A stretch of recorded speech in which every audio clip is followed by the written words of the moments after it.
आपको मैं उर्दू सिखाने के लिए नए नए तरीक़े अपना रहा हूँ और जिसमें आज मैंने एक बच्चे की कॉपी ली है और रोज़ाना मैं उसकी कॉपी लूँगा क्योंकि मैं उसे होमवर्क देता हूँ। तो जैसे जैसे वो सीखेगा, वो जितनी गलती करेगा आप भी सीखेंगे कि कहाँ पर गलती नहीं करनी है। तो पहला होमवर्क था यहाँ पर अलिफ से लेकर या तक लिखना था। तो हम देखते हैं कि उन्होंने ये सारा कुछ सही लिखा है, किसी हर्फ का स्ट्रक्चर यहाँ पर मुझे गलत नहीं लग रहा है। तो आप एक बार देख लें और इसकी प्रैक्टिस आप भी करें इस तरीके से। यहाँ पर बस साद को और बेहतर बनाया जा सकता था इस तरीके से, यहाँ पर साद और इस तरीके से यहाँ पर ज़ाद, इसको और अच्छा और बेहतर बनाया जा सकता था, पर वहाँ पर वो ठीक है। जो मैंने वीडियो नंबर 2 में पढ़ाया था कि हर एक हर्फ के साथ अलिफ मिलाया था, तो वो ये वाला होमवर्क है। बा, पा, ता, टा, ता, जा, चा। तो ये सारे आप भी करें और यहाँ पर भी मुझे कोई गलती नज़र नहीं आ रही है, तो ये भी परफेक्ट हैं। तो आप इस तरीके से इसकी प्रैक्टिस करें। अगला जो होमवर्क दिया गया था, तो यहाँ पर आप याद रखें कि उर्दू में 8 हरूफ ऐसे हैं जिनकी बस 2 शक्ल है।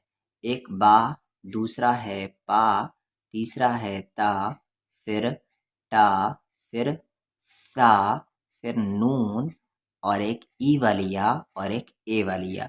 ये 8 हरूफ ऐसे हैं जिनकी बस 2 शक्ल है। एक शक्ल तो ये है और एक शक्ल ये है। आप यहाँ पर देख ले, अगर एक डॉट मैं इसके नीचे देता हूँ तो ये बा है, ठीक है। और इसके नीचे अगर मैं 2 डॉट देता हूँ तो फिर ये या हो गया। और इसी के नीचे अगर मैं 3 डॉट देता हूँ तो फिर ये पा हो गया, इसी शक्ल के नीचे। और इसी शक्ल के नीचे मैं इन तीनों डॉट को हटाकर ऊपर अगर एक डॉट देता हूँ तो नून, और 2 डॉट ऊपर देता हूँ तो ता, और 3 डॉट ऊपर देता हूँ तो सा, और ये छोटा सा बी बना देता हूँ तो टा। यानी शक्ल एक ही है, पर हरूफ इस पर कितने बन जाएंगे? 8 बन जाएंगे। और कैसे? बस डॉट को आप चेंज करते रहना है। ये वाली जो शक्ल है, थोड़ा सा इसे मैं हटा देता हूँ, ये वाली जो शक्ल है सारे हरूफ के साथ मिला हुआ रहेगा, और ये वाली जो शक्ल है हमेशा जीम, चा, हा और खा के साथ मिलेगा, और एक और है मीम। यानी ये वाली जो शक्ल है इन 8 हरूफ की बस इस 5 हर्फ के साथ मिलेगा। जैसे मैं आपको अगर कहूँगा कि तामीम को मिलाएं, तो आप तामीम को कैसे मिलाइएगा? इस तरीके से मिलाइएगा ताकि आप ये वाली शक्ल लीजिएगा और लिखिएगा तामीम। आप ये वाली शक्ल नहीं लिख सकते हैं, ये वाली शक्ल आप नहीं लिखिएगा, नहीं तो फिर ये गलत हो जाएगा। ये वाली शक्ल लिखना है क्योंकि आगे जो हर्फ है ये मीम है, ठीक है। जैसे मैं कहूँगा बा चा लिखें आप, बा प्लस चा, तो अब बा की कौन सी शक्ल लिखिएगा? तो अब बा की ये वाली शक्ल लिखिएगा, ऊपर में ये वाली शक्ल लिखिएगा क्योंकि आगे चा है, ठीक है। तो 8 हरूफ ऐसे हैं जिनकी बस 2 शक्ल है, एक शक्ल ये, एक ये शक्ल ये। आप इस शक्ल को याद रखिए कि इस शक्ल के बाद अगर जीम चा हा खा मीम हुआ तो इस शक्ल को इस्तेमाल करेंगे, और बाकी हर जगह ये वाली शक्ल इस्तेमाल करेंगे। उर्दू का अगर कोई वर्ड लिखना होता है आप, तो आपको सारे हरूफ के हाफ हाफ शक्ल याद रखने होंगे, और उर्दू का जो आखिरी लेटर होता है वो हमेशा कैपिटल में लिखाता है, बड़ा में लिखाता है। जैसे मुझे यहाँ पर एक वर्ड लिखना है बा, अलिफ, रा और शीन, बारिश लिखना है, तो बा अलिफ को मैं इस तरीके से जोड़ दूंगा, अलिफ के बाद कोई हर्फ नहीं मिलता है। अब यहाँ पर फिर रा लिख दूंगा, रा के बाद भी कोई हर्फ नहीं मिलता है, और यहाँ पर शीन पूरा लिखूंगा क्योंकि शीन आखिरी हर्फ है। आखिरी हर्फ पर हमेशा क्या कहते हैं, पूरा लिखा जाता है और उस पर जज़म आता है, यानी उस पर मिलाना होता है। तो ये उर्दू का रूल है। आपको पहले भी बताया जा चुका है कि उर्दू में 9 हरूफ ऐसे हैं, अलिफ, दाल, डाल, जाल, रा, ड़ा, जा, जा, वाव। उर्दू में 9 हरूफ ऐसे हैं कि इनसे पहले सारे लेटर मिल जाते हैं, पर इनके बाद कोई लेटर नहीं मिलेंगे। जैसे मैं यहाँ पर अगर बा को अलिफ में मिलाना चाहूँ तो खुशी के साथ मैं इस तरीके से मिला सकता हूँ, पर यहीं पर अगर मैं अलिफ को बा में मिलाना चाहूँ, मिक्स करना चाहूँ, तो अलिफ बा में नहीं मिल सकता, क्योंकि रूल क्या है कि अलिफ के बाद कोई हर्फ नहीं मिल सकता। अगर बा को मैं दाल में मिलाना चाहूँ तो यहाँ पर मिला सकता हूँ, बा दाल, इस तरीके से। पर यहीं पर अगर मैं दाल को बा में मिलाना चाहूँ तो दाल को बा में नहीं मिला सकता, मैं इसे अलग अलग ही लिखूंगा और पढ़ूंगा दब। तो अब चलते हैं हम बच्चे की उस होमवर्क की तरफ। यहाँ पर देखें, बा अलिफ बा, बा को बा में बब, बा को बा में बप, बा को ता में बत, बा को टा में बस, ब को टा में बट, ब को सा में बस। फिर आगे देखिए, बा की ये शक्ल आ गई, ब को ज में बज, ब को च में बच, ब को हा में बह, ब को खा में बख। दो हरूफ का रूल क्या है कि पहला दूसरे में मिल जाएगा। आप इस तरीके से ऊपर लिख लें और फिर इन सबको 3-3 मरतबा लिखें। आगे है यहाँ पर, ब को द में बद, ब को ड में बड, ब को द में बद। अब यहाँ पर देखें, ये दाल है। आप याद रखें कि दाल की ये शक्ल है, और अगर दाल किसी हर्फ के साथ मिला हुआ रहे तो दाल की ये शक्ल हो जाएगी, रा वाली शक्ल हो जाएगी। मान लें कि अगर बा को मुझे दाल में मिलाना है तो बा की तो ये शक्ल हो गई। अब दाल की ये शक्ल नहीं लिखेंगे, ये वाली शक्ल नहीं लिखेंगे, बल्कि दाल की ये वाली शक्ल हो जाएगी, रा वाली शक्ल। और रा की कैसे हो जाएगी?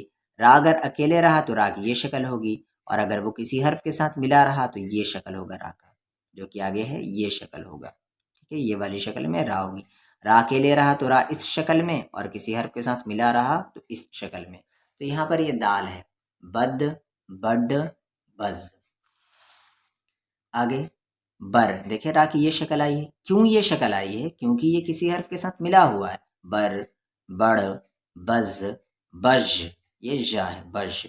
फिर आगे देख लें, आगे बा को सामने बस, बश, बस, बज। दो हर्फ है, एक को दूसरे में मिला दें। उर्दू का आखिरी लेटर कैपिटल लिखाता है, यानी पूरा लिखाता है, और उस पर मिलाना होता है। बत, बद, बा, बाग। इसी तरीके से आप लिख लिख कर प्रैक्टिस करें। आगे बफ, बक, बक, बग, बल, बम। बाकी ये शक्ल क्यों है? क्योंकि आगे मीम है। बन, बाह, ये क्या है आपका? हा है। ठीक है ना, बताया गया था आपको पहले वीडियो में। आगे है बी, बे, बताया गया था ये ई वाली या तो बी और ये ए वाली या तो बे। और यहाँ पर आप अपना नाम लिख लें, जो नाम है आप अपना लिखें। फिर यहाँ पर होमवर्क क्या दिया गया था? वही जो पीछे प्रैक्टिस करवाया गया है, बा अलिफ से लेकर बा या तक लिखें, तो इस तरीके से। तो यहाँ पर ये गलत हो गया है, ये बा दाल, बा डाल, बाजाल तो ठीक है, पर रा की शक्ल गलत हो गई है। इस तरीके से रा की शक्ल होगी, ऊपर उठाना नहीं। यहाँ पर ये जो ऊपर उठा है, ये ऊपर उठाना नहीं है, डायरेक्ट इस तरीके से बनाएंगे और ये नीचे शक्ल ले जाएंगे। ये बा और रा होगा। फिर बा अड़ा उसी तरीके से कैसे लिखेंगे, ऊपर में यह टा दे देंगे तो बाड़ा हो गया, और डॉट दे देंगे तो बाजा हो जाएगा, और 3 डॉट दीजिएगा तो बा जा हो जाएगा। यानी इस तरीके से ऊपर नहीं उठाना है रा में। और बाकी सारा सही नज़र आ रहा है मुझे। ठीक है, अब अच्छा हाँ, यहाँ पर ये शक्ल थोड़ी गलत है, इस शक्ल में नहीं लिखेंगे, ये भा इस तरीके से लिखेंगे, इस तरीके से। ये भा है, इसको आगे आपको डिटेल में बताया जाएगा। ठीक है, ये भा इस तरीके से लिखेंगे, इस शक्ल में नहीं लिखेंगे। उसी तरीके से जो बा अलिफ से लेकर बा या तक लिखा गया था, बिल्कुल उसी शक्ल में आपको लिखना है। बस आपको बा के नीचे एक डॉट था, तो यहाँ पर आपको 3 डॉट लिखना है, क्योंकि पा पर कितनी डॉट होती हैं? 3 डॉट होती हैं। और यहाँ पर रा में मैंने पीछे भी बताया कि ऊपर नहीं उठाना है, डायरेक्ट ऐसे लिखना है। ठीक है, पारा पर। और बाकी मुझे सही नज़र आ रहा है।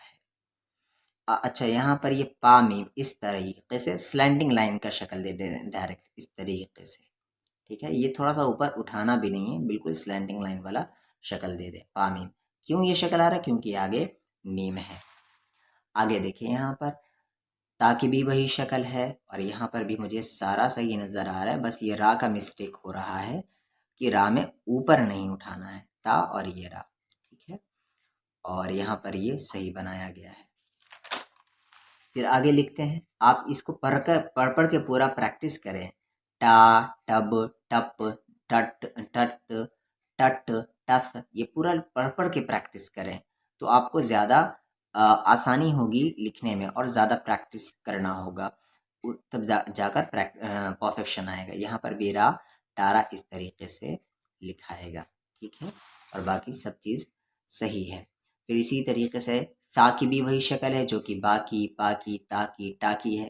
तो सा, सब, सप, सत, इस तरीके से। यहाँ पर भी वो राही की गलती है, रा में ऊपर उठाया गया है, ऊपर नहीं उठाना है, और बाकी सारा सही है। फिर आगे नून की भी वही शक्ल है जो बाकी शक्ल है, तो ये सारा कुछ सही है, और यहाँ पर इन्होंने ये रा को सही बनाया है, ठीक है, और बाकी सारा कुछ सही है। इसी तरीके से आप लिखें और प्रैक्टिस करें, जैसे ना, नब, नप, नत, नट, नत, लिखें और प्रैक्टिस करें, बोलें, एक को दूसरे में मिलाएं और बोलें, तो इससे पढ़ने भी आएगा और लिखने भी आएगा। यहाँ पर भी ये सारा कुछ सही नज़र आ रहा है हमें।